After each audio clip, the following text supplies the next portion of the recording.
Bienvenue aux couturières et couturiers.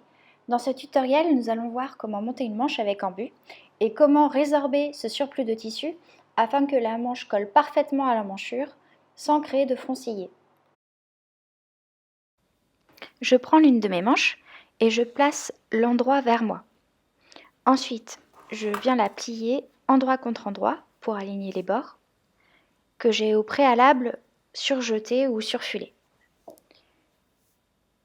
Donc je ferme ma manche et avant d'épingler, je vais aller regarder où se trouvent les repères pour les aligner, pour être sûr qu'il n'y ait pas de décalage entre un côté et l'autre.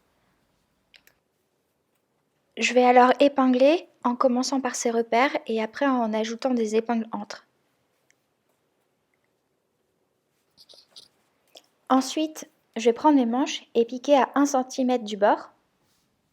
Une fois cousu, je vais ouvrir les marges de couture au fer à repasser et voilà, ça donne ce résultat. Observons la tête de manche. Il y a un côté avec un repère simple qui correspond au dos de l'emmanchure, un côté avec un repère double qui correspond au devant de l'emmanchure. Et entre ces deux repères, il y a trop de longueur. C'est ici qu'il faut résorber l'embu en passant un fil de fronce. On règle sa machine à coudre sur une longueur de point 3,54 et on va piquer d'un repère à l'autre. Comme pour des fronces, on va laisser des longueurs de fil au début et à la fin pour pouvoir tirer dessus et résorber l'embu. On ne va pas piquer à 1 cm du bord, mais à 0,5 cm du bord, soit dans la marge de couture. Et voilà le résultat. Je prends ensuite mon buste et je vais le retourner de manière à ce que l'endroit soit à l'intérieur et l'envers vers moi.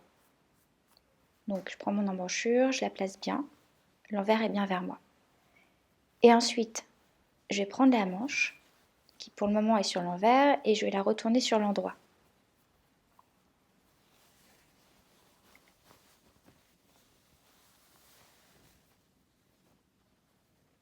Je vais bien observer les repères sur ma manche. Là, il y a le repère simple, ça correspond au dos. Et là, je vais chercher le repère double, qui correspond au devant. Et sur mon buste, je vais rentrer ma manche à l'intérieur du buste, de manière à ce que les tissus, comme on les a retournés, tombent bien endroit contre endroit. Et je vais faire attention, je vais chercher sur le buste le devant et le dos, donc marqués par des repères, mais là, on voit bien quel est le devant et quel est le dos. Là, les trous d'emmanchure, en fait, je vais les mettre et les aligner. La couture de fermeture de la manche contre la couture de dessous de bras du buste. Et j'épingle.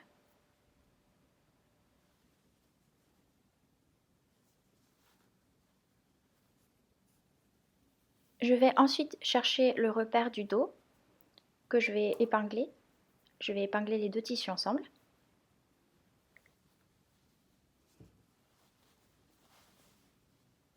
Idem pour le repère du devant, ou vice-versa. Il n'y a pas de logique de commencer par un ordre ou un autre.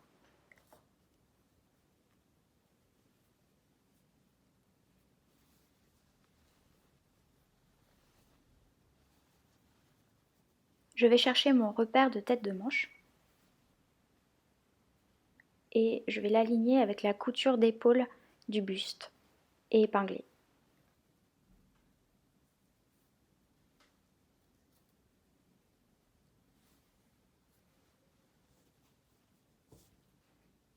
Je tire ensuite sur les fils de fronce qu'il y a sur la manche de manière à réduire le tissu. Et il va falloir que le tissu de la manche fasse exactement la même longueur que le tissu de l'emmanchure du buste. On vient bloquer le tout en faisant des nœuds de chaque côté avec les fils du fil de fronce.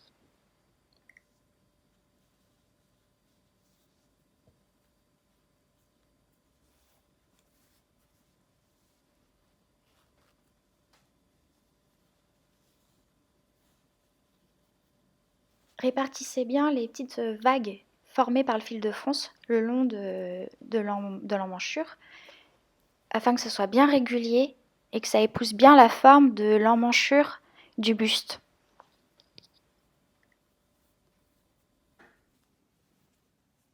Alors voici l'étape pour les filles les plus méticuleuses. Plutôt que de commencer à coudre, on va enlever la manche du buste en montant les épingles et on va récupérer la manche pour pouvoir ensuite aller la repasser.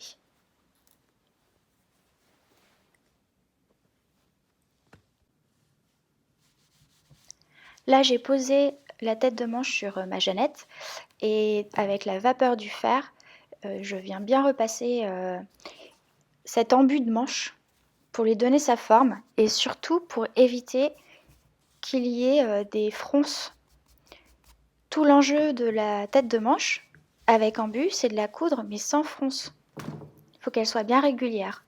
Alors l'étape du repassage, ça permet justement de résorber ces fronces tout en formant le petit rebondi de l'embut.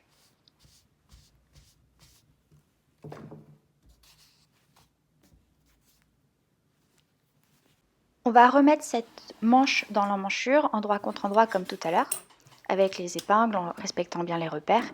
Et après, on va passer le tout sous la machine à coudre. Alors, on met la manche. Moi, j'aime bien coudre en ayant le côté du tissu de la manche, où il y a le petit froncillet justement. Ça permet de vérifier qu'on ne crée pas de pince, qu'on ne pince pas le tissu et donc des fronces pendant qu'on pique. Donc ça, c'est ma méthode. Ça me rassure en fait quand je pique. Je commence par piquer par la couture de fermeture de manche qui correspond en dessous à la couture de dessous de bras du buste. Et je vais piquer à 1 cm du bord. Donc je place bien mon aiguille. Et au fur et à mesure qu'on va piquer, il faudra bien tourner le tissu, donc la manche et le buste, au fur et à mesure, parce que ça aussi, ça peut créer en fait des décalages de tissu et des petites fronces. Au fur et à mesure, ce que je fais, c'est que je vérifie à l'intérieur comment se positionnent les deux tissus ensemble. Et c'est parti, on va pouvoir piquer.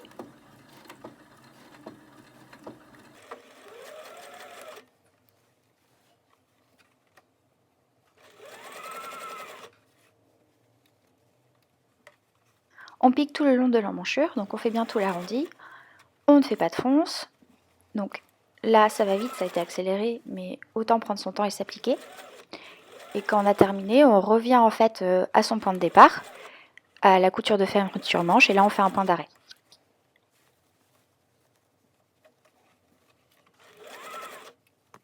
Quand c'est terminé, on note les fils de fronce et on va surjeter les marges de couture ensemble. Là, il n'y a pas de froncillet, mais le tissu, il a un petit peu plissé quand je l'ai fait. Donc je vais le repasser au fer à repasser pour bien aplanir l'embut de tête de manche. Votre manche est ainsi montée, c'est terminé, et il ne reste plus qu'à faire l'ourlet en bas de manche en suivant les instructions du patron. J'espère que ça vous sera utile et puis retrouvez plein d'autres tutoriels de couture sur pimpante-couture.com.